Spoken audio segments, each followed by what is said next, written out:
Today our topic is, how should I decide how to price my home?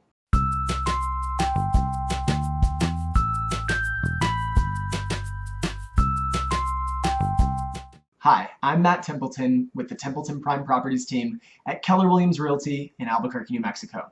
And today our topic is, how should I price my home? But first, before we get to our topic, I want to direct your attention to a couple links below. The first, if you're thinking about selling, be sure to get our free evaluation and even our free seller's guide below at the link. And also, if you're thinking about buying, be sure to use our website, abqpads.com, to search every home for sale in Albuquerque. Now, back to our topic. So you may be thinking, how do I price my home? I mean, I've seen some comps in the area, and the guy down the street thinks his house is worth $30,000 more than I do. Or maybe you've done a ton of upgrades and your house is the nicest in the area now. The only real way to know what your house is worth is to consult with a realtor like ourselves. We want to come out and do a full consultation and give you a customized value based on what the market interprets your house to be. We do some pluses and minuses based on the features you've got and the value adds that you have in your specific home. But one thing that's important to note is a lot of times there's a temptation to say, well, the market says my house is, let's say, $250,000, but I'm going to price it at $275,000 because everyone knows that everyone wants to negotiate. There's a little bit of a misnomer there.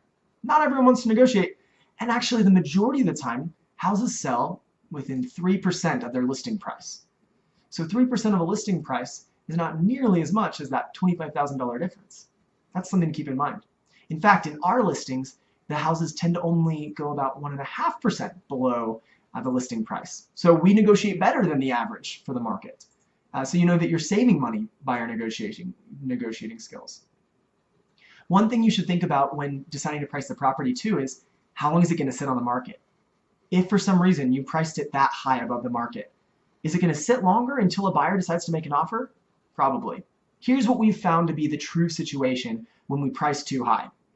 Maybe, for example, we price above $250 into the $275 range. Well then, only buyers in the $250 to $300 range are looking at us, instead of the buyers in the $200 to $250 range who actually could afford and see that the house is what they're looking for. In fact, when we're in the $275 range, we're competing against a lot nicer houses that aren't as expensive as ours. So what we're doing is we're telling buyers, go buy that other house that's a better deal. Our house is more expensive and not as nice, and so it really makes sense for you to go buy that other one. We don't want to sell our neighbors' listings. We want to be the one that's winning that price war in the beauty contest. Now, if we price at $250, here's a great advantage. We're in between the two markets.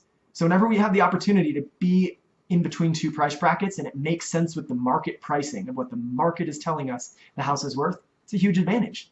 Now we've got buyers in the $200 to $250 range looking at us and saying, wow, this house is great. And we've got buyers in the $250 to $300 range that are saying, wow, this is a great deal compared to the $275 houses we're seeing. That's going to help drive more traffic to our house, more buyers funneling down into more offers.